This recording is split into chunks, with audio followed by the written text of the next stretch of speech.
Halo semuanya, selamat pagi, selamat siang, selamat sore, dan selamat malam yang menonton video ini. Izinkan saya perkenalkan diri.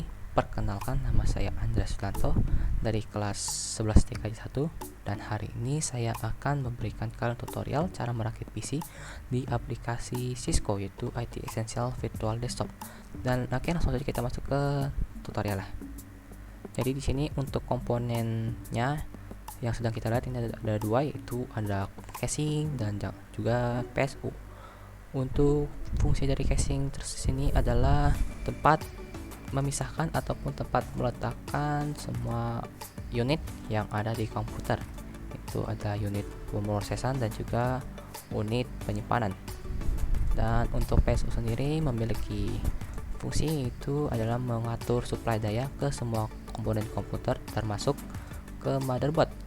Dan di luar motherboard ini adalah DVD room ataupun hard disk. Ini diatur dengan cara kabel yang terhubung ke pin.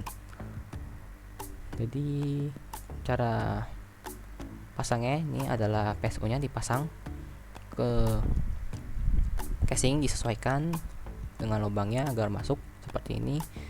Dan jangan lupa pasti pasangkan ke dipasangkan ke skrunya sendiri, dipasang ke lubang-lubang yang sudah disediakan, lubang-lubang PSU nya, agar si PSU ini tidak lepas. Oke, selanjutnya adalah motherboard sendiri. Ini ada 3 yang sedang kita lihat. Ini adalah heatsink CPU yang ada di bawah sini, dan jangan lupa RAM. Dan untuk fungsi dari heatsink ini itu adalah untuk mengatur panasnya si CPU. Jadi agar suhu si CPU ini tetap stabil, ini adalah tugasnya dari si heatsink. Jadi agar si CPU nya ini tidak terlalu panas saat digunakan. Nah, CPU ini adalah otak dari semua komponen, yaitu adalah menampilkan visual aplikasi yang sedang kita jalankan. Seperti ini, seperti si yang sedang kita gunakan ini adalah IT Essential Virtual Desktop. Jadi ini adalah visual yang sedang kita lihat, dan yang menjalankan visual ini agar terlihat ini adalah tugasnya dari si CPU. Dan jangan lupa untuk agar si CPU nya tetap dingin, jangan lupa pasangkan CPU compound ataupun thermal paste. Jadi thermal paste ini memiliki fungsi, ini adalah sebuah gel pendingin untuk membantu agar si CPU tetap dingin. Jadi dua ini, heatsink dan juga thermal paste, ini adalah peran yang penting untuk agar tetap si CPU ini tetap dingin ataupun suhunya tetap stabil saat digunakan. Dan untuk RAM ini memiliki fungsi, ini adalah tempat penyimpanan sementara aplikasi yang sedang dioperasi. Jadi semakin banyak kapasitas RAM yang digunakan, maka semakin cepat juga untuk aplikasi ini terbuka. Dan oke, kita langsung saja. Jadi ini si kabel heatsink ini dipasangkan. Nah, ini dipasangkan seperti ini dan dimasukkan ke dalam casing.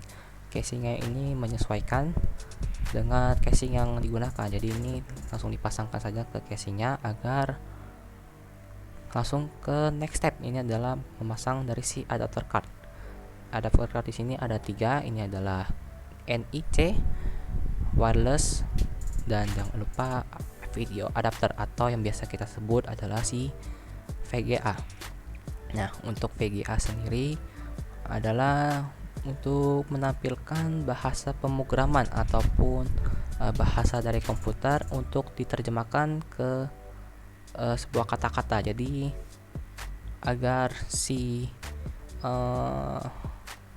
komputer ini berjalan, jadi kita memerlukan yang namanya adalah VGA, yang dimana VGA ini untuk menampilkan bahasa-bahasa pemrograman ke dalam kata-kata. Jadi kita tidak kebingungan ataupun bingung saat kita buka si komputer. Nah, di sini ada wireless NIC dan jangan lupa NIC-nya. NIC sendiri memiliki nama lain, itu adalah LAN card. Tadi LAN card ini memiliki fungsi, yaitu adalah menghubungkan komputer dengan jaringan internet kabel ataupun LAN. Wireless LAN di sini berarti ini adalah wireless ataupun jaringan jarak jauh dari si internet. Jadi ini sama tugasnya seperti NIC, hanya saja ini bertugas untuk menangkap internet ini secara wireless ataupun jarak jauh, seperti itu. Jadi ini dipasangkan video adapternya ke sini. Ini kita lepas aja biar kalian tahu cara pemasangannya, seperti ini. Nah, oke. Kita pasang saja ini NIC-nya di sini. Pasang. Ini pasang skrunya. Oke. Ini wireless NIC-nya atau wireless ataupun nama lainnya dari wireless NIC ini adalah WLAN card. WLAN card. Itu wireless LAN card. Ini adalah VGA-nya, kita pasang. Dan jangan lupa video ini video adapter screw si obengnya ini. Nah, seperti ini pemasangannya, dan ini juga tampak dari tampak sementara dari si komponen komputer. Jadi kita bisa lihat ini ada PSU, ini heatsink, RAM, CPU, adapter card atau VGA, ini wireless NIC atau WLAN card, dan jangan lupa NIC-nya ini adalah LAN card. Oke, kita masuk ke step berikutnya adalah internal drive. Jadi internal drive ini adalah hard disk, dan hard disk ini seperti kita tahu pada umumnya ini adalah tempat penyimpanan si aplikasi. Jadi semakin besar juga kapasitas si penyimpanan ini, maka semakin banyak juga aplikasi yang bisa ditampung ke si hard disk ini. Nah, selain hard disk, penyimpanannya ini adalah ada juga yang lebih cepat dari si hard disk ini. Jadi itu adalah SSD ataupun solid state drive, yang dimana fungsi dari SSD itu sama seperti hard disk, hanya saja untuk kecepatannya lebih cepat SSD dibanding si hard disk. Jadi pemasangannya, pasangkan hard disk ke sini, ke dalam penyimpanan hard disknya yang udah disediakan di dalam casing, dan jangan lupa untuk pemasangan si ini screw ataupun baut si hard disk. Oke, kalau sudah, kita langsung masuk ke step berikutnya adalah internal external base ataupun untuk penyimpanan DVD ROM. Jadi di sini ada dua, ini adalah floppy drive dan juga optical drive. Untuk fungsi dari optical drive ini adalah sebagai kepingan CD yang bulat. Ini biasanya banyak banget di pasar, kepingan CD DVD agar bisa dibaca oleh si CPU. Biasanya untuk optical drive sendiri ini untuk penginstalan si OS ataupun si Windows-nya, biasanya seperti itu.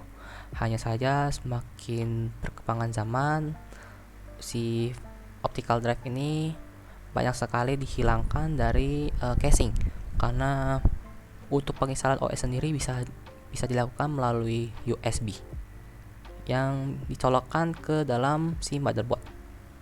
Jadi untuk pemasangannya di sini, pasangkan CPU-nya, pasangkan optical drive-nya ke dalam ini, ke dalam optical drive yang sudah disediakan oleh casing, dan jangan lupa pasangkan skrunya, pasangkan obeng si optical drive, dan juga floppy drive di sini.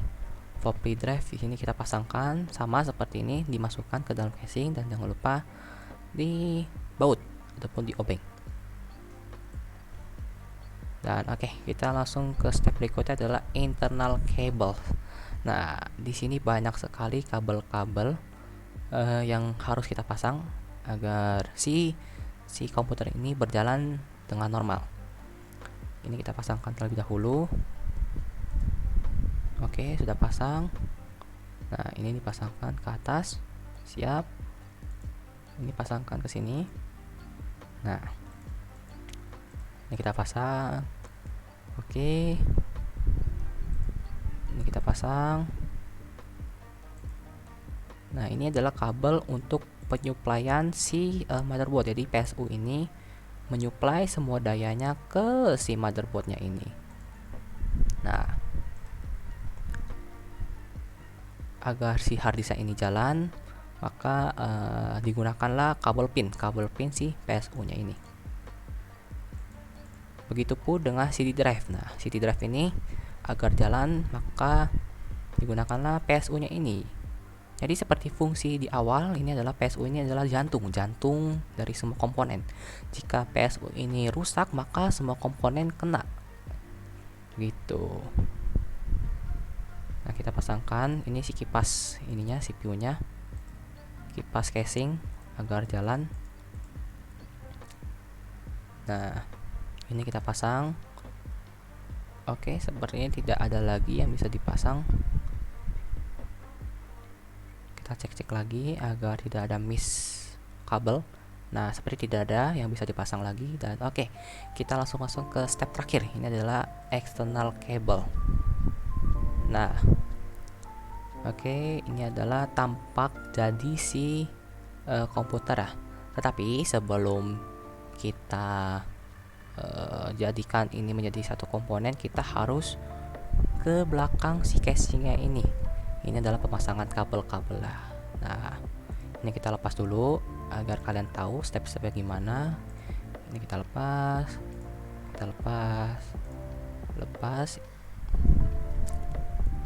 lepas. Oke, kita lepas.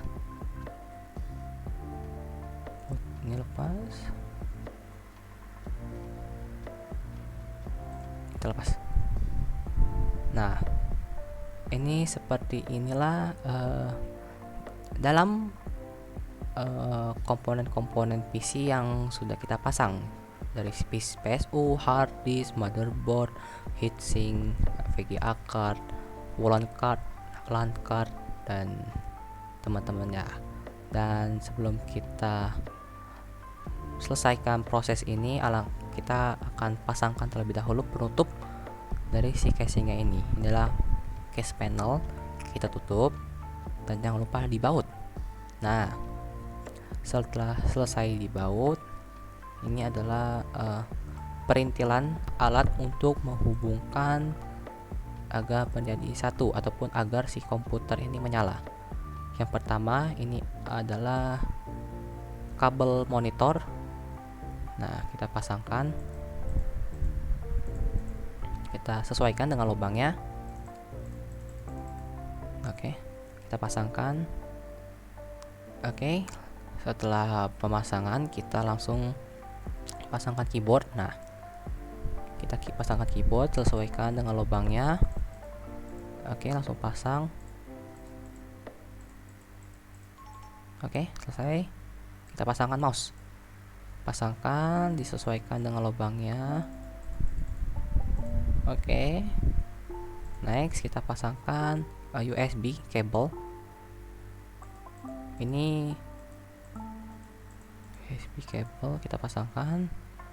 Kabel Ethernet ini, adalah kabel LAN yang langsung terhubung ke LAN card ataupun NIC. Dan terakhir wireless antena. Nah, ini wireless antena ini terhubung dengan si ini NIC wireless ataupun LAN card. Dan yang terakhir kita pasangkan power card. Ini adalah kabel power untuk si PSU-nya agar si komputer ini jadi. Dan voila, semua sudah jadi dan komputer sudah siap untuk digunakan sehari-hari. Dan oke, mungkin segitu saja untuk proses perakitan PC di aplikasi Cisco. Itu adalah IT Essential Virtual Desktop.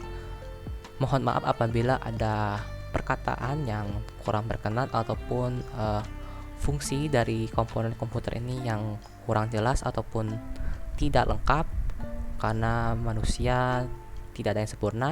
Jika hal tersebut terjadi, saya ucapkan minta maaf. Dan saya akhiri video ini. Saya Andreas Lanto dari kelas 11 TKJ 1 undur diri dan sampai jumpa.